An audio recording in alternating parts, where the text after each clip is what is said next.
습니다. 요즘 사람들이 사는 게 참 힘들다 그러죠. 살기가 참 힘들어졌다. 사는 게 참 빡빡하다. 이런 이야기를 많이 합니다. 그래서 다 성공하고 싶어서 정신없이 살아갑니다. 그죠? 정말 열심히 살고 아침부터 저녁까지 출근도 아침 일찍 하고요. 예, 너무너무 바쁘고 밤늦게 들어오고요. 예, 정말 바쁘게 살아가는 것 같습니다. 자, 우리가 모두 성공하고 싶어서 이렇게 열심히 사는데요. 과연 무엇이 성공일까 하는 것을 한번 생각해 보기를 원합니다. 과연 무엇이 성공일까요? 자, 인터넷에서 보니까 이런 유머가 있더라고요. 이런 게 성공이다 하면서 세대별 성공의 기준. 10대 때는 성공한 아버지를 두었으면 성공이랍니다. 예, 금숟가락 물고 태어나는 거죠. 예. 20대 때는 학벌이 좋으면 성공이라고 합니다. 30대 때는 좋은 직장에 다니면 성공이랍니다. 40대 때는 이 차를 쏠 수 있으면 성공이라고 한답니다. 50대 때는 공부 잘하는 자녀가 있으면 성공이라고 한답니다. 말 되죠? 60대 때는 아직도 돈 벌고 있으면 성공이라고 한답니다. 70대 때는요, 건강하면 성공이라고 한답니다. 80대 때는 본처가 밥을 차려주면 성공이라고 한답니다. 90대 때는 전화 오는 사람이 있으면 성공이라고 한답니다. 100세가 되면 아침에 눈을 뜨면 성공이라고 한답니다. 예, 참 이게 재밌는 유머인데요. 가만히 생각해 보니까 별로 틀린 말이 없는 것 같아요. 우리가 정말 열심히 아둥바둥 인생을 살지만 살고 보면 다 거기서 거긴 것 같습니다. 그렇게 대단한 것 같아도 결국은 다 비슷해지는 것 같아요. 여자들도 예쁘다 그래도요, 한 60대 넘으면 외모의 평준화가 일어나죠. 예, 다 비슷해집니다. 근데요, 여기서 이제 우리가 의문을 한번 던져보고 싶은데요. 진짜 과연 그것이 인생의 전부인가? 그것이 정말 성공의 전부인가? 남보다 앞서기 위해서 정말 한 발짝이라도 더 앞서기 위해서 정말 미친 듯이 달려가는데 결국은 허무함이 남는, 그것이 과연 인생인가? 인생에서요, 정말 중요한 것은요, 속도가 아니고 방향입니다. 방향. 남보다 빨리 달려가는 속도도 필요하지만 진짜 중요한 건 방향이에요. 왜냐하면은 방향이 잘못되어 있으면 열심히 달려가는데 엉뚱한 데 갈 수 있잖아요. 여러분, 벼랑 끝으로 열심히 달려가서 어떻게 되겠습니까?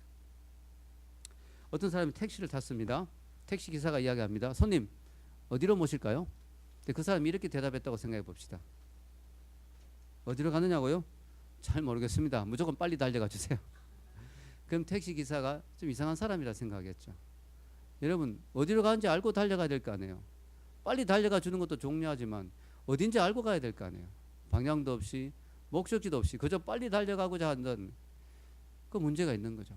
우리가 택시를 타더라도 분명한 방향과 목적지를 가지고 빨리 달려가는데 왜 우리는 인생이라는 이 중요한 이 경주에서 방향도 없이 목적지도 없이 이렇게 미친 듯이 달려가냐는 거죠.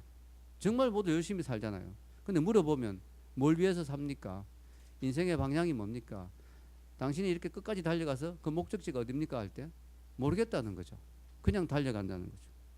그래서 저는 왜 사람들이 인생의 방향과 목적지를 모르면서 이렇게 정신없이 정말 열심히 사는데 왜 이렇게 달려가고 있을까 생각해 보니까요, 한 3가지 정도 이유가 있다고 생각이 들어요. 첫째는요, 다들 그렇게 사니까. 예, 주위에 보니까 다들 정신없이 사니까 나도 빨리 안 달려가면 뭔가 뒤처질 것 같고 큰일 날 것 같으니까 나도 무조건 달려가고 뛰면서 생각하는 거예요. 생각해보고 뛰는 게 아니고 일단 뛰고 보는 거예요. 뛰고. 예, 바쁘니까 다들 정신없이 사니까. 예, 주위 사람들이 다 그렇게 사니까 그렇게 살게 되는 것 같습니다. 두 번째는요, 예, 너무 바쁘다 보니까 할 일이 너무 많다 보니까 요즘은 대학 들어와도 스펙도 갖추어야 되고요. 옛날에 낭만이란 게 있었습니다. 대학교 때 낭만. 예, 요즘 대학교 때 페스티벌 이런 거 안 하죠. 예, 축제는 있지만 페스티벌 이런 것도 안 하고 하여튼 많이 바빠졌어요. 바쁘다 보니까요, 생각할 겨를이 없는 거죠. 그래서 인생의 목적, 의미 이런 건 나중에 생각하자. 지금 바쁘니까. 지금 당장 토익 공부해야 되고 당장 스펙 쌓아야 되고 바쁘니까 그거 나중에 생각하자. 이러다 보니까 자꾸 미루게 되는 것 같습니다. 세 번째는 대부분의 생각의 사람들이 알아봤자, 조사해봤자 인생은 어차피 답이 없다라고 쉽게 생각하는 것 같아요. 인생은 다 그런 거지 답이 결국 없는 거 아니겠냐. 누가 알겠냐 인생의 답을. 그래서 너무 쉽게 지레짐작하고 포기해버리는 거죠. 어차피 인생은 답이 없으니까 시간 낭비하면서 알아볼 필요도 없다. 근데 정말 그럴까요? 인생의 답을 찾는 것이 쉬운 건 아니지만 정말 없을까요? 정말 그렇게 쉽게 포기해도 되는 걸까요? 우리가 혹시 너무 일찍 포기한 거 아닌가요? 너무 제대로 알아보지도 않고 포기한 거 아닌가요? 정말 알아보면 답이 혹시 있는 거 아닐까요? 이런 이야기가 있습니다. 20세기 초 대공황 때 실제로 일어났던 실화입니다. 미국 스탠퍼드 대학교에 수학과 4학년 학생 조지 단치라는 학생이 있었어요. 이 학생이 졸업시험을 쳐야 되는데 그 전날까지 너무 늦게까지 공부를 한 거야. 오늘도 지금 늦게까지 공부하다 못 일어난, 공부가 아니고 뭐 하여튼 늦게까지 뭐 하다가 못 일어난 학생도 오늘 교회 모든 학생이 있는 것 같은데, 어쨌든 여러분 늦게까지 공부를 했어요. 아침에 딱 일어났는데 늦은 거예요. 급하게 달려갔습니다. 이 시험 못 치면 졸업 못 하니까 급하게 시험장에 달려가 벌써 시험이 시작돼서 학생들이 시험지를 받아들고 문제를 풀기 시작하는 거예요. 아슬아슬하게 들어갔습니다. 자기도 앞에 가서 시험지를 받아들고 조용히 자기 자리로 가서 시험지 문제를 풀기 시작하는데, 한참 문제를 풀다가 보니까 문제가 8문제였어요. 8문제. 네, 문제를 풀다 고개를 슬쩍 들어보니까 칠판에 2문제가 더 적혀 있는 거예요. 아이고, 이거 문제가 많구나. 8문제는 다 풀었는데 이 2문제를 풀기 시작하는데 너무 어려운 거예요. 끙끙거리면서 풀다가 종일 쳤습니다. 그래서 이제 시험지를 제출하면서 교수님에게, 교수님, 제가 이 문제 2개 문제 이거 좀 더 풀어봐도 되겠습니까? 그러니까 교수님이 뜻밖의 이틀 시간 줄 테니까 풀 수 있으면 한번 풀어보라고. 그래, 이게 이제 다 풀어야 졸업할 수 있으니까 가서 이제 시험지 이 적어 가서 그 종이에 문제를 적어 가서 끙끙대며 풀었는데요. 하루 종일 실험해가지고 한 문제는 풀었어요. 근데 한 문제는 도저히 못 풀겠는 거야. 그래가지고 교수님에게 시험지를 제출하고 교수님에게 2문제 중에 한 문제를 풀었다고 교수님께 제출하고 왔는데, 다음 날 교수님이 새벽 일찍 그의 기숙사 문을 막 두드립니다. 빨리 나오라고. 자네가 수학의 역사를 새로 썼다고. 무슨 말입니까 했더니 그 문제는 풀라고 낸 문제가 아닌 거예요. 교수님이 이거는 지금까지 수학 역사상 아무도 못 풀었던 문제고 아인슈타인도 도전해서 못 풀었던 문제다. 이런 문제가 있으니 참고해라. 재미로 적어놓았는데 이 친구 늦게 오니까 이게 시험 문제인 줄 알고 정말 목숨 걸고 풀었는데 풀려버린 거예요. 진짜 풀려버린 거예요. 싫어요. 그래가지고 미국의 국제고등수학 저널에 이 친구의 답안이 실렸고, 이 친구는 졸업하자마자 스탠퍼드 대학교의 부교수로 바로 취직이 되는, 대공황 시절에 바로 취직이 되는 놀라운 역사가 일어났죠. 저는 이걸 보면서 참 재밌는 생각이 들어요. 이 친구가 이게 못 푸는 문제라는 걸 알았으면 풀 수 있었을까? 어떻게든지 반드시 풀어야 된다고 생각했기 때문에, 또 풀 수 있다고 생각했기 때문에, 교수님이 못 푸는 문제를 낼 수는 없다고 생각했기 때문에, 된다고 생각해서 했기 때문에 됐지 않았겠어요? 우리도 너무 많은 사람들이 인생의 문제에 답은 없다, 그거 아무리 도 닦고 연구해봤자 답이 없다, 너무 쉽게 생각하기 때문에 답을 못 찾는 게 아닌가. 사실은 인생에 답이 있어요. 제가 쓴 책도 뭐예요? 기독교를 알아야 인생에 답이 보인다. 답이 있어요. 답이 있는데 문제는 뭐냐? 쉽게 찾기는 어려워요. 사실 쉽게 찾기는 어렵고요. 더 문제는 뭐냐? 인간이 아무리 노력해도 찾기 어려워요. 왜냐하면 그 인생의 문제에 대한 답은 이 시공간 안에 갇혀있는 우리 인간은 알 수가 없어요. 그 바깥에 있는 누군가가 가르쳐 줄 때 알 수가 있어요. 근데 하나님이 그것을 우리에게 가르쳐 주셨다는 거죠. 여러분, 인간이 인생의 답을 찾는 것이 스스로 찾기가 어려운 이유가 그 하나님을 알아야 우리가 답을 찾을 수 있는데, 그 하나님이라는 존재가 너무나 멀리 있거든요. 너무나 우리와 차원이 다르거든요. 제가 자주 하는 이야기지만 개미들이 머리 싸매고 아무리 박사학위 받고 연구한다 해도 인간이 뭔가를 이해할 수 있겠습니까? 도저히 이해가 안 되는 거죠. 왜냐하면 개미하고 인간은 너무 차이가 나니까, 차원이 다르니까. 개미들이 몇백 마리가 벽에 붙어서 막 도 닦고 연구한다고 인간은 이런 존재일 거야 짐작하지만 알 수가 없죠. 인간과 개미와의 간격도 이렇게 큰데 인간과 하나님과의 간격은 얼마나 크겠어요. 인간과 개미는 간격이 커도 같은 피조물이라는 공통점이 있잖아요. 인간하고 하나님은요, 피조물과 창조주니까 얼마나 간격이 큽니까? 거기다 하나님은 말씀 한마디로 이 온 우주를 만드신 능력의 하나님이신데 얼마나 대단한 분입니까? 그러니까 인간은 아무리 스스로 노력해도 하나님이 어떤 분인지, 이 우주의 수수께끼가 뭔지, 인간의 삶의 목적과 또 인간이 어디서 와서 어디로 가는지 알 수가 없는 거죠. 여러분, 세상에 하나님이 있다는 사실이 얼마나 놀랍습니까? 근데 이거는 하나님이 안 가르쳐 주시면 절대로 알 수가 없어요. 왜냐하면 인간의 머리로 상상할 수 있는 그 범위를 벗어나거든요, 하나님. 그렇기 때문에 지금 준복이가 아무리 머리를 써도 미적분을 이해할 수가 없죠. 그거 비슷한 겁니다. 그보다 더한 거죠. 인간은 하나님이 가르쳐 주기 전까지는 하나님이 어떤 분인지, 인간의 문제의 답이 뭔지를 알 수가 없어요. 근데 너무 감사한 게도요, 하나님이 우리에게 그것을 가르쳐 주셨다는 거죠. 하나님은 성경 말씀을 우리에게 주셨어요. 이 성경이 왜 놀라운 책이냐면은 인간이 쓴 책이 아니고, 인간이 머리 써서 하나님이 이런 분일 거야 라고 머리를 써서 쓴 책이 아니고, 하나님이 계시로 가르쳐 주신 책이에요. 하나님은 이런 분이다. 인간의 존재 목적은 이런 거다. 우주의 비밀은 이런 거다. 우주의 생명의 기원은 이런 거다. 가르쳐 주신 거죠. 오늘 성경 창세기 1장 1절 한번 읽어보십시오. 주보에 넣어줘. 읽겠습니다. 태초에 하나님이 천지를 창조하시니라. 하나님은 성경이란 것을 주셨어요. 이 세상에 종교 경전이 많지만 이 모든 종교 경전은 인간이 신을 찾기 위해서 많이 노력해서 쓴 책이에요. 그걸 구도라고 하죠. 구도로 하나님 알 수가 없어요. 하나님 너무나 우리와 멀리 있는 차원이 다른 분이기 때문에. 근데 하나님이 우리에게 오셔서 우리에게 선지자를 통해서 또 모세 같은 하나님의 사람을 통해서 가르쳐 주셨어요. 그 사람들이 머리 써서 쓴 책이 아니에요. 연구하고 쓴 책이 아니에요. 그냥 하나님이 가르쳐 주셨어요. 하나님이 이 세상 모든 걸 만들었다고 가르쳐 주셨어요. 성경 창세기 1장 1절이 얼마나 명쾌합니까? 우주의 모든 비밀이 들어가 있잖아요. 이 우주는 저절로 생긴 게 아니고 만들어졌다. 누가 만들어졌느냐? 태초에 하나님이 이 천지를 만드셨다. 시간과 공간의 시작이 여기 있죠. 이걸 성경은 분명히 이 세상에 어떤 종교 경전도 이걸 이 우주의 기원을 이렇게 명쾌하게 이야기해 준 책이 없어요. 너무나 시원하죠. 확실하죠. 이 우리가 머리 써서는 알 수가 없어요. 어떻게 우주가 만들어졌는지. 하나님이라는 존재가 머리로는 이해할 수가 없죠. 하나님이 가르쳐 주신 거죠. 여러분, 우리가 성공적인 인생을 살기 위해서는요, 죽기 전에 반드시 두 가지 질문에 우리가 답을 찾아야 됩니다. 여기 주보에 나왔죠. 두 가지 질문 뭘까요? 첫째, 읽어보겠습니다. 첫째, 시작. 이 세상에는 신이 있는가? 예. 두 번째 뭐요? 신이 있다면 어떻게 그 신에게 다가갈 수 있는가? 이 두 가지가 우리가 죽기 전에 반드시 알아야 되고 답을 해야 될 중요한 두 가지 질문이에요. 이 세상에 신이 있는가? 신이 있다는 걸 알게 되면, 또 그 신의 존재를 발견하게 되면 어떻게 될까요? 우리는 어떤 축복을 받습니까? 바로 우리 인생의 목적을 발견하게 돼요. 왜냐하면 신이 있다면 신이 우리를 만들었을 거 아니에요. 그렇다면 우리가 왜 만들어졌는지 목적이 있을 거 아니에요. 이유를 가지고 만드셨을 거 아니에요. 인생의 목적과 방향이 있는 거죠.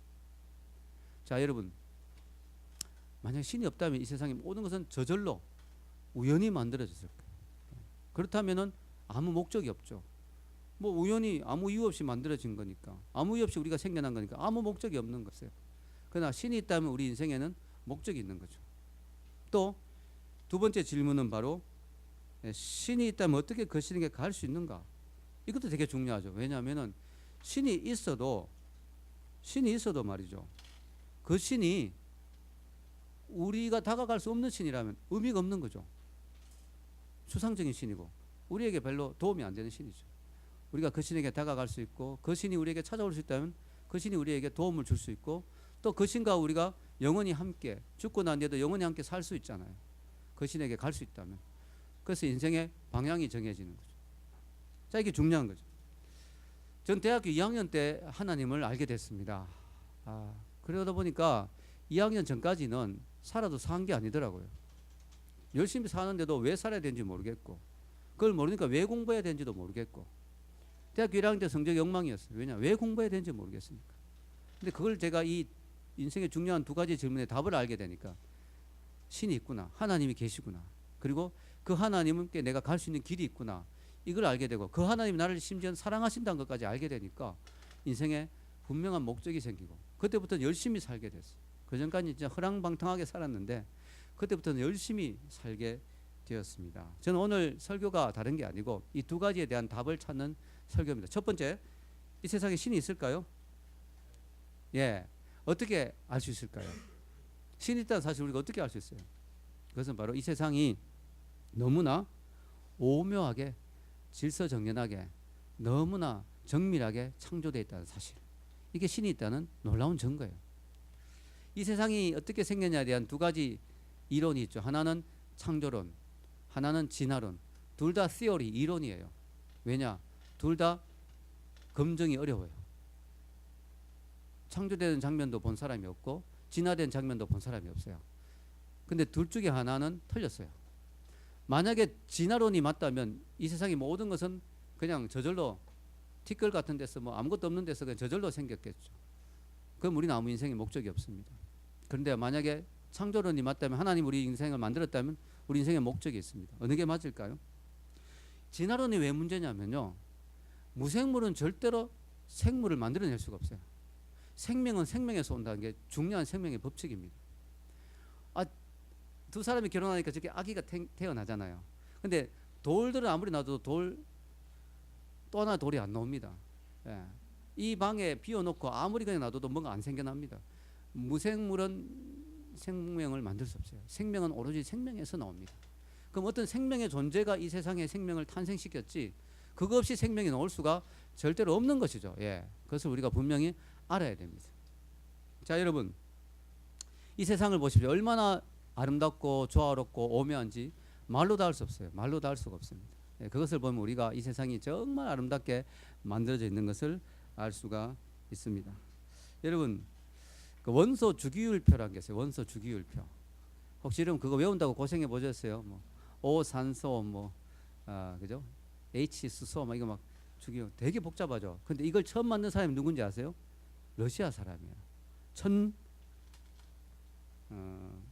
1869년 러시아의 학회에 이분이 논문을 냈는데 이분의 이름이 드미트리 멘델레프라는 사람입니다. 이 드미트리 멘델레프 이 사람이 원소 주기율표를 딱 만들어 가지고 원소들이 어떤 일정한 법칙에 따라서 배열될 수 있다. 성질과 또 질량에 대해서 이렇게 배치될 수 있다. 이렇게 이야기했는데 사람들이 이걸 잘 못 받아들였어요. 야, 이게 좀 말이 안 된다. 더 충격적인 건 뭐냐면은 이 사람이 빈칸도 만들어 놓은 거예요. 빈칸도. 이건 아직까지 발견되지 않은 원소다. 이거 앞으로 발견될 거다. 그때까지 61개 원소가 발견됐거든요. 앞으로 이것도 발견될 거다. 사람들이 막 비웃었어요. 말도 안 된다. 그런데 이 사람이 더 놀라운 사실은 뭐냐면 앞으로 이게 발견됐는데 이게 성질이 이런 걸 거라고 미리 예측까지 했어요. 그리고 13년 후에 1182년 독일의 화학자 클레멘스 빙클러가 새로운 원소를 하나 발견했는데 거기에 이름을 게르마늄이라고 붙였어요. 그런데 그 게르마늄이 비중 5.5에 비중 5.47의 회색빛 광채가 나는 금속이었어요. 그런데 놀라운 사실은 멘델레프가 예언하기를 여기 발견되는 금속은 비중 5.5의 회색빛 금속일 거라고. 그게 거의 다 맞은 거예요. 그 다음에 그 이후에도 계속해서 발견이 됐는데 이 사람이 예언한 세 가지 빈칸이 다 맞아 들어갔어요. 그때부터 사람들이 야 이렇다면 더 원소가 있지 않겠느냐. 그래서 자기들이 막 발견하기 시작해서 지금은 몇 가지 원소가 발견됐냐면 112종의 원소가 발견됐습니다. 그리고 이 112종의 원소가 놀랍게 이 일정하게 배열이 될 수 있어요. 왜냐하면 서로 다 이게 배치가 될 수 있는 비중이 하고 이게 다 맞기 때문에. 여러분 저는 이런 걸 보면 참 놀라운 거예요. 이 자연의 이 법칙조차 이 자연의 원소들조차도 너무나 아무렇게나 배열된 게 아니고 너무나 일정한 그런 기준을 따라서 배열이 되어 있습니다. 이게 우연일까요? 이게 어떻게? 너무 정밀하지 않습니까? 여러분 자 성경에 히브리서 3장 4절 읽어볼까요? 시작. 집마다 지은이가 있으니 만물을 지으시는 하나님이시라. 아멘. 야 놀라운 이야기죠. 만물 이 세상 만물을 지으신 분이 하나님이다. 메이커 만물을 만드신 분이다. 여러분 메이커 있는 신발이 좀 비싸죠. 나이키 뭐 이런 거 메이커가 있어야 비쌉니다. 메이커가. 근데 이 세상 만물의 메이드인 뭐예요? God 하나님이 다 만든 거야. 그러니까 여러분이 되게 비싼 존재예요. 왜냐하면 하나님 만들었기 때문에. 여러분 메이드인 God이에요. 여러분 하나님 만든 메이커. 여러분 메이커 제품이에요. 여러분은 상당히 비싼 분들입니다. 예. 자 여러분 이걸 보면요 우리가 하나님이 세상을 만드셨다는 사실. 근데 이걸 받아들이기 싫어하죠. 진화론자는. 그래서 뭐라고 이야기합니까? 그 사람들은 이 세상에 아무것도 없었는데 어느 순간에 뻥 하면서 빅뱅 펑 터져가지고 이 모든 게 생겼다는 거예요. 제가 2010년 10월 달에 요즘은 서울역에 서점이 없어졌습니다. 제가 서점을 너무 좋아하는데 없어져 버렸어요. 너무 안타깝죠. 왜냐하면 사람들이 책을 안 보니까. 근데 여러분 그때 서점에 딱 지나가면서 딱 봤는데 사이언스라는 잡지가 있어요. 매달 나오는. 거기에 특집으로 이 우주가 어떻게 생겼는가 라는 특집이 있었어요. 너무 궁금해서 제가 돈을 주고 샀어요. 기차를 타면서 읽는데 10월 21페이지에 이런 글이 나왔습니다. 제목, 우주는 어떻게 해서 생겨났을까? 그 밑에 이렇게 적혀 있었어요. 우주는 전혀 아무것도 없는 무에서 태어났다. 그리고 1초가 되기 전에 우주의 모든 재료가 빠짐없이 등장했다. 이 말이 됩니까? 아무것도 없었는데 뻥한 순간에 1초 만에 이 모든 것이 다 생겼다. 여러분, 이 세상의 모든 것은 원인이 있어야 결과가 있거든요. 근데 원인이 없이 모든 게 다 생겼다는 거예요. 아무 원인이 없이. 이 말이 되느냐 이거죠. 이런 소리도, 이런 작은 뱅, 이런 소리도 원인이 있어야 되는데 빅뱅, 큰 빵 하는 그게 원인이 없이 생길 수 있느냐. 그리고 여러분, 이 빅뱅이 폭발이잖아요. 우주가 그냥 이유 없이 폭발해서 이런 게 생겼다는 거죠. 이런 폭발이 질서와 조화를 만드는 거 봤습니까? 수류탄을 뻥 터뜨려 보세요. 질서 있게 날아갑니까? 유리창이 질서 있게 깨집니까? 파편들이 질서 있게 떨어져서 아름다운 그림을 만듭니까? 안 되거든요. 폭발은 오히려 질서를 깨뜨리죠. 그런데 세계 최첨단 과학자들이 하는 소리가 이 우주가 아무것도 없는 상태에서 뻥한 소리와 함께 1초 만에 이 모든 원소가 다 생겨나고, 그리고 이 모든 질서가 다 생겼다. 이렇게 아름답고 이렇게 조화롭고 하늘을 나는 이 새들과 물속의 고기와 여러분과 같은 아름다운 사람들과 꽃잎들과 이 모든 것들이 그냥 생겼다. 이건 완전히 말도 안 되는 거죠. 그래서 빅뱅이 저는 빅뻥이라 생각합니다. 예, 과학자들이 어떻게 생겼는지 하나님을 인정 안 하니까 답이 없는 거예요. 그래서 자기들이 만들어낸 게 이거예요. 빅뱅. 요즘 빅뱅이 틀렸다는 이야기들도 과학계에서도 많이 나오고 있습니다.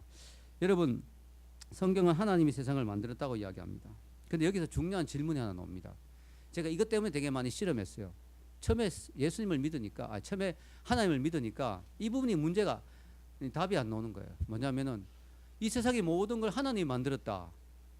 그럼 말이 되죠. 일단 무에서 나온 게 아니고 생명이 있는 분이 생명을 만드셨으니까. 그런데 그 다음 나온 질문이 이거예요. 그러면 하나님은 누가 만들었지? 여러분, 그런 질문 해본 적 없어요? 그럼 하나님은 누가 만들었지? 이 모든 걸 하나님이 만들었대. 그럼 하나님은 누가 만들었지? 자, 이런 질문이 나올 수밖에 없잖아요. 근데 여기에 대해서 답을 내가 오늘 드리겠습니다. 자, 하나님은 누가 만들었을까요? 이 질문에는 질문 자체가 잘못됐어요. 왜냐? 뭘 만들어서 그것이 생기는, 즉 원인이 있어 결과가 있는 것은 바로 3차원적인 이 공간 안에서 일어나는 일들입니다.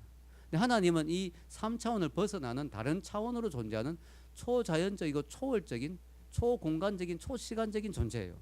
그래서 그 하나님은 원인과 결과에 매일 필요가 없어요. 원인이 있어야 결과가 있다는 것은 이 3차원 세계에 사는 이야기예요. 이 바깥에서는 얼마든지 원인이 없이 하나님은 존재할 수가 있습니다. 왜? 하나님이시니까. 이 공간과 차원과 시간도 하나님이 다 만드셨거든요. 하나님은 그 바깥에 계신 분이기 때문에 이 3차원 세계 안에 있는 것처럼 그런 공간과 시간에 매일 필요가 없다는 거죠. 여러분, 우리가 어떤 것을 보면서 그것을 만든 분이 그거와 똑같다고 가정하는 것은, 그것은 논리적인 오류가 있어요. 예를 들어 여러분, 둥근 유리 쟁반이 있다고 생각합시다.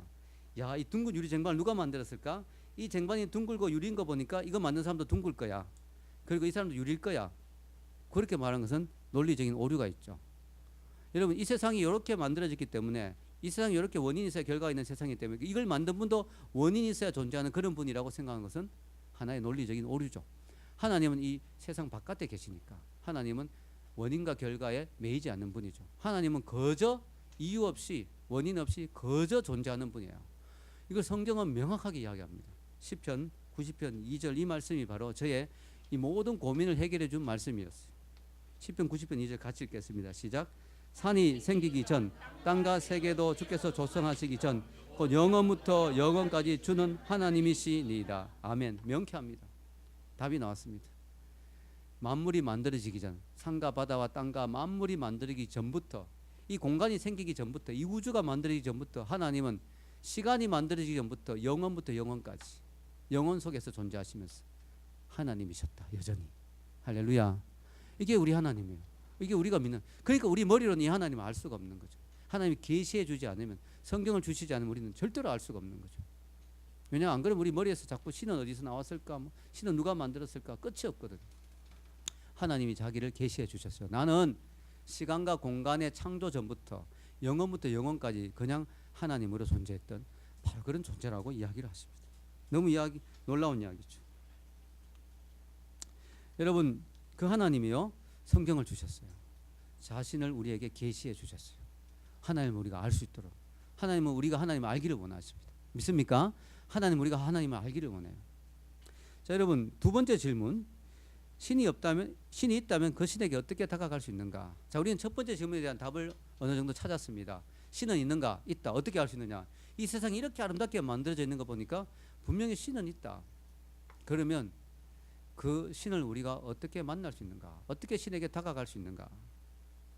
성경은요, 하나님과 우리의 거리의 문제, 존재론적인 차원의 문제도 있지만요, 더 심각한 문제가 있다고 이야기합니다. 우리가 하나님께 다가가는 데 있어서 바로 죄의 문제라는 거죠. 죄가 우리로 하여금 하나님께 가는 것을 막는다고 이야기합니다. 성경 이사야서 읽겠습니다. 59장 1절에서 2절. 여호와의 손이 짧아 구원하지 못하심도 아니요 귀가 둔하여 듣지 못하심도 아니라 오직 너의 죄악이 너희와 너희 하나님 사이를 갈라놓았고 너희 죄가 그의 얼굴을 가리워서 너희에게서 듣지 않으시게 함이니라. 아멘.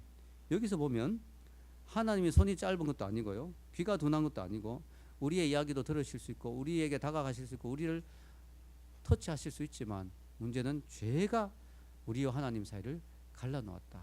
여러분 진짜 심각한 전염병이 있으면 가족끼리라도 갈라야 되죠. 왜냐하면 전염되면 안 되니까. 이 심각한 전염병인 경우도 그렇지만 죄는 더 심각한 거예요. 하나님은 너무 거룩해서 죄를 용납할 수가 없어요. 우리는 죄인이잖아요. 여러분 죄인이라는 사실 솔직히 우리 인정해야 됩니다. 이 세상에 보면 죄가 얼마나 많습니까? 우리 속에도 그렇게 죄를 지을 수 있는 가능성이 다 있거든요. 우리 속에도 잔인함이 있고 우리 속에도 음란함이 있고 우리 속에도 미움, 시기, 질투가 있고, 더 심각한 건 우리가 하나님을 인정하기 싫어하는 거예요. 피조물인 주제 창조주를 인정하지 않는 거예요. 이게 심각한 거죠. 자기 중심적인 삶, 내 멋대로 살고 싶다는 거죠. 이게 다 죄라는 거죠. 이 죄가 우리와 하나님 사이를 가로막고 갈라놓고 우리가 그 신에게 갈 수 없게 만드는 심각한 문제라는 것이죠. 로마서 3장 23절도 비슷한 이야기가 있죠. 읽겠습니다. 모든 사람이 죄를 범하였음에 하나님의 영광에 이르지 못하더니. 우리가 인생의 궁극적인 목적은 하나님 계신 곳에 가는 건데요. 왜냐하면 우리가 죽고 난 뒤에 끝나면 인생이 허무하잖아요.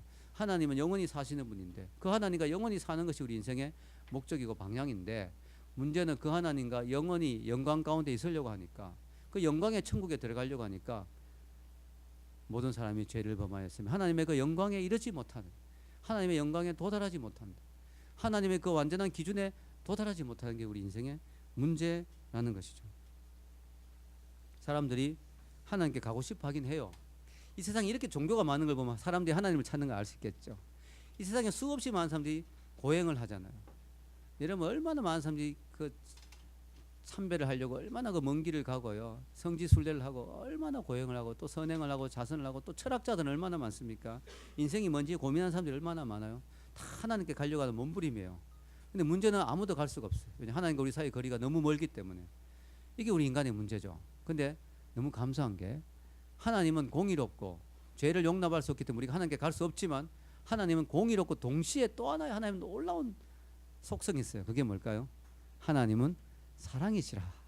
God is love. 하나님이 사랑이기 때문에 답이 나온 거예요. 하나님이 우리가 절대로 하나님께 갈 수 없는 걸 아시기 때문에, 하나님은 사랑이시기 때문에 그런 우리를 불쌍하게 여기시어 하나님이 우리 쪽으로 와주신 거예요. 할렐루야. 그 와주신 게 뭐냐면 성경이고, 더 중요한 것은 예수님이죠. 예수님. 하나님은 2000년 전에 이스라엘의 그 베들레헴이란 그 지역에 한 여인의 몸을 통해서 오셨어요. 그 여인은 남자와 잠을 자지 않고 동정 여인 상태인데, 요셉과 약혼은 했지만 동정 여인 상태인데, 동정 여인 상태인데 거기에 성령으로 잉태를 해가지고 예수님이 완전한 아기로 정말 완전한 인간으로 예수님이 태어나셨어요. 여인의 몸을 통해서. 근데 그 아이는 인간 아버지를 통하지 않고 태어난 아이예요. 그래서 인간이 갖고 있는 그 원죄, 죄가 없어요. 그 피가 깨끗한 피예요. 완전한 피죠. 그 피를 우리를 위해서 십자가 위에서 다 흘려주셨어요. 그냥 우리를 위해서 대신 죽어주시기 위해서. 여러분 우리가 심한 죄를 지으면 피를 봐야 되잖아요. 진짜 심한 죄를 지은 인간은 죽여버리잖아요. 우리가 사형. 피를 흘려야 죄가 끝나는 거거든. 근데 우리가 피를 흘리면 다 죽어야 되니까 예수님이 십자가 위에서 그 죄가 없는 깨끗한 피를 십자가 위에서 다 흘려주셨어요. 그래서 우리에게 구원의 놀라운 길을 제시해 주셨습니다. 살 길이 열린 거죠. 요한복음 1장 12절은 이렇게 말합니다. 읽겠습니다. 영접하는 자 곧 그 이름을 믿는 자들에겐 하나님의 자녀가 되는 권세를 주셨으니. 아멘. 그 이름이 누구 이름일까요? 예수님의 이름이에요. 하나님은요, 우리가 죄인이기 때문에 하나님께 절대로 갈 수 없는데 하나님 가는 길을 만들어 주셨어요. 그게 뭐냐면 예수님이에요. 예수님이 우리를 위해서 죽어 주셨고 그 예수님이 우리에게 하나님께 가는 길을 만들어 주셨어요. 우리 예수님의 이름을 믿고 예수님을 마음에 받아들이면 우리가 하나님의 자녀가 되는, 자녀는 아버지와 함께 있을 수 있잖아요. 저희 집에 옆집 아이는 들어와 살 수 없지만 우리 아이는 들어와 살 수 있어요. 그죠? 자녀니까. 자녀는 아버지 집이 아무리 비싼 집이라도 아무리 좋은 집이라도 마음대로 들어가요. 마음 놓고 들어갈 수 있죠. 우리가 천국 하나님의 영광이 이르지 못하는데 우리가 거기에 들어갈 수 있는 길이 열렸어요. 하나님의 아들 예수님이 우리를 위해서 피를 흘려 주셨어요. 그 이름을 믿고 예수님을 마음에 영접하면 하나님은 우리의 죄를 용서해 주시고 우리가 하나님과 함께 천국에 있을 수 있도록 해주신다고 약속했습니다. 이걸 기독교에서는요 복음이라고 합니다. 복음, 복된 소식, 굿뉴스, 너무너무 좋은 뉴스, 굿뉴스, 복음이라고 합니다. 이게 우리가 자격이 없는데 천국 갈 수 있게 된 거예요. 하나님 놀라운 은혜죠. Amazing grace. 그래서 여러분 기독교를 알려면 반드시 누구를 알아야 된다고요? 예수님을 알아야 돼요. 여러분 기독교에서 왜 이렇게 예수님을 강조하느냐? 그래서 예수님이 천국 갈 수 있는 길이기 때문에. 기독교란 말 자체가, 기독이란 말 자체가, 기독이란 말이 예수님이란 뜻이죠. 한자로 기독이 예수님이란, 그리스도란 뜻이죠. 그리스도. 그래서 여러분 그 기독교를 어떤 사람이 다른 말로 부르잖아요. 안 좋은 말로. 그거 되게 조심해야 돼요. 왜냐하면 그 예수님을 욕하는 거와 똑같은 거예요. 왜냐하면 기독이란 말이 그리스도란 뜻이기 때문에. 그리스도를 멍멍이에 비교하면 안 되겠죠. 예, 그래서 조심해야 됩니다. 여러분 예수님은요 백과사전에 보면 세계 3대 성인 중에 한 명으로 나옵니다. 저도 옛날에 교회 안 다닐 때는 예수님이 공자, 석가, 예수 세계 3대 성인이구나. 같이 놓여 있으니까 레벨도 같은 레벨이라고 생각했어요. 근데 아닌 거예요. 공자와 석가는 훌륭한 성인인 것은 맞지만, 훌륭한 인간의 스승일 수도 있겠지만, 위대한 위인인 것은 맞지만, 그러나 그들은 인간에 불과합니다. 예수님은 하나님이십니다. 인간의 몸을 입고 계셨지만 하나님이셨다는 거죠. 삼위일체 하나님. 여러분 성경은 예수님을 하나님의 아들이라고 표현하죠. 하나님의 아들. 이것은 뭐냐? 하나님이 그럼 결혼해서 아이를 낳았느냐? 이게 아니에요. 하나님의 아들이란 말은 뭐냐면 하나님과 똑같은 수준의 속성을 가지신 하나님이란 뜻이죠. 예수님을 하나님의 아들이라 부른 것은 하나님이 결혼해서 아들 낳았다는 뜻이 아니라 예수님은 또 하나의 하나님이란 뜻입니다. 예수님은 하나님이시라는 거죠. 예수님은요 다른 3대 성인들 공자나 석가와는 완전히 차원이 다른 삶을 살았죠. 그들은 한 번도 기적을 베푼 적이 없어요. 공자나 석가나 마호메서는 한 번도 기적을 베푼 적이 없어요. 근데 예수님은 삶이 기적으로 가득 차 있어요. 기적을. 탄생도 기적이고 병자도 고치고 물리를 걷고 물을 포도주로 바꾸고 나중에 죽었다가 다시 살아나시는 부활까지 기적투성입니다. 예수님의 삶은. 예수님은 차원이 다른 분이에요. 어느 날 프랑스의 철학자 콩트, 여러분 들어보셨어요? 콩트. 예, 아우구스투스 콩트와 유명한 영국의 역사가 토마스 칼라일이 대화를 하고 있었어요. 무슨 대화를 하고 있었냐? 종교적인 이야기를 하다가 콩트가 이런 말을 했어요. 야, 내가 새로운 종교를 하나 만들어 보고 싶은데, 그래가지고 이 종교를 가지고 기독교를 완전히 흔적조차 사라지게 만들고 싶어. 이렇게 이야기했어요. 이 콩트가 아주 건방진 소리를 했죠. 나 새로운 종교 하나 만들어가 사람들이 이 종교를 다 따라오게 만들어서 기독교인들이 다 기독교 다 버리게 만들 거야. 기독교 없어지게 만들 거야. 그러니까 이 토마스 칼라일이 재밌습니다. 웃으면서 다음과 같은 한마디로 콩트의 코를 납작하게 만들었어요. 그래? 참 좋은 생각이네. 멋지네요. 근데 그렇게 하려면 당신은 그 어느 누구도 하지 못한 말을 하고 그 어느 누구도 살지 못한 삶을 살다가 처형을 당한 뒤에 3일 만에 다시 살아나서 당신이 살아있다는 사실을 사람들이 다 믿게 만들어야 됩니다. 그렇게 되면 당신의 새 종교는 성공할 가능성이 좀 있을 것입니다. 이런 말을 했어요. 그래서 뭐냐? 비꼰 거죠. 예수님이 누구도 못한 이야기를 했고 누구도 못한 삶을 살았고 누구도 못한 부활을 했다. 그리고 그걸 사람들이 다 믿고 있다. 당신 그렇게 할 자신이 있느냐?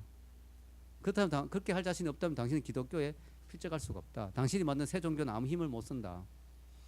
역사상 수없이 많은 이단들이 자기가 새 종교를 만들었지만 오래 못 갔습니다. 왜냐? 예수님과 같은 존재가 아니었기 때문이죠. 예수님의 기독교는 지금 2000년이 지났는데 지금도 전 세계로 퍼져나가고 있고요. 놀라운 이야기입니다. 가톨릭까지 포함하면 예수의 이름을 부르는 사람이 전 세계 인구의 3분의 1이 넘습니다. 그리고 지금도 기독교는요, 너무나 놀랍게 전파되고 있습니다. 여러분, 한국의 기독교가 좀 줄었지 지금 하나님이 다른 쪽에, 중국이나 다른 쪽에 얼마나 많이 기독교인들이 지금 생겨나고 있는지 몰라요. 전에도 이야기했죠. 지금 중국의 기독교인 숫자가 비공식적이지만 공산당 숫자를 넘어섰다고요. 엄청난 지금 부흥의 역사가 일어나고 있습니다. 여러분, 예수님은 죽으셨다가 살아나시고요. 그것이 바로 그분이 메시아인 증거이죠. 결론을 내리겠습니다. 저는 오늘 여러분들이 제가 전해드린 말씀을 듣고 인생의 가장 중요한 선택을 하시기 바랍니다. 그게 뭐냐면은 바로 예수님을 여러분의 구세주로 모시는 거죠. 왜냐? 우리 인간이 예수님을 만나야만 인생의 답과 목적과 성공적인 삶을 살 수 있기 때문에, 인생의 방향과 목적을 알 수 있기 때문에. 제가 오늘 말씀을 시작하면서 재미있는 유머를 하나 했죠. 세대별 성공. 그 기준이 뭐냐? 자, 이제 마치면서도 제가 재미있는 이야기 하나 하겠습니다. 각 세대별로 봤을 때 없는 게 뭐냐? 어떤 한 남자가 100세까지 산다고 했을 때 세대별로 없는 게 있답니다. 10대 때는 뭐가 없냐? 철이 없다. 20대 때는 뭐가 없냐? 답이 없다. 30대 때는 뭐가 없냐? 집이 없다. 40대 때는 뭐가 없냐? 돈이 없다. 50대 때는 뭐가 없냐? 일이 없다. 60대는 뭐가 없냐? 낙이 없다. 70대는 이가 없다. 80대 되면 처가 없다. 부인이 없다. 90대는 시간이 없다. 빨리 이제 죽을 때가 다 돼가니까 시간이 없는 거예요. 할 건 많은데. 100세 때 다 필요 없다. 여러분, 이게 참 많이 와닿더라고요. 여러분 나이가 만약에 100살이 지금 넘었다 생각해 보세요. 다 귀찮은 거예요. 다 필요 없어요. 다 귀찮아. 여러분, 그런 때가 온다는 거예요. 다 귀찮고 다 필요 없을 때가 와요. 근데 그럴 때일수록 하나님은 더 필요한 거예요. 아멘. 우리가 100세가 넘고 200세가 되더라도 다 세상에 모든 게 다 귀찮아지는 그때가 되더라도 하나님은 더 필요한 거예요. 왜냐? 하나님이 우리 인생의 목적이고 그 하나님을 알아야 우리 인생에 답이 있기 때문에, 그 하나님을 알아야 우리가 영원한 천국에 갈 수 있기 때문에, 내가 나이가 들어갈수록 인생이 황혼이 찾아올수록 아무것도 정말 다 귀찮고 싫어질수록 하나님은 우리에게 꼭 필요한 분이시라는 거죠. 그래서 여러분이 그 하나님을 믿는 것이 얼마나 축복인지 모릅니다. 이렇게 이야기하면 어떤 사람은 그러면 실컷 놀고 즐기다가 100세가 돼서 아무것도 다 귀찮을 때 그때 하나님 믿지, 이렇게 생각하는 사람이 있는데요. 이게 또 문제가 뭐냐면 우리가 몇 살까지 살 수가 알 수가 없어요. 요즘같이 사건 사고가 많은 시대에는요, 언제 우리가 죽을지 모릅니다. 미뤄두었다가 그 하나님을 만날 기회를 놓친다면 얼마나 안타까운 거겠습니까? 그러니까 우리가 빨리 젊을수록 빨리 하나님을 만나는 게 중요합니다. 왜냐? 이게 단순히 구원받기 위해서가 아니라 하나님을 일찍 만나면 축복된 인생을 살 수 있거든요. 축복된 인생. 예수님이 여기 뭐라고 말씀하세요? 요한복음 10장 10절 읽겠습니다. 도둑이 오는 것은 도둑질하고 죽이고 멸망시키는 것뿐이요, 내가 온 것은 양으로 생명을 얻게 하고 더 풍성히 얻게 하려는 것이다. 이 풍성한 삶이 바로 의미 있는 삶, 목적 있는 삶, 가치 있는 삶이거든요. 예수님이 이 땅에 오신 것은 우리가 생명 얻고, 즉 구원 얻고 영생을 얻고 천국 가고 이것만이 아니라 의미 있고 풍성한 인생을 살기 위해서. 여러분, 그래서 나이 100세 돼서 예수님 믿고 천국 가면 좀 억울한 거예요. 왜냐하면 100세까지는 풍성한 인생을 못 살았잖아요. 가치 있는 인생을 못 살았잖아요. 여러분이 젊을 때, 저는 젊을 때 여러분 나이 많을 때 예수님을 만났어요. 대학교 2학년 때. 그래서 여러분들에게 그런 부탁을 하고 싶어요. 젊을 때 예수님을 만나라고.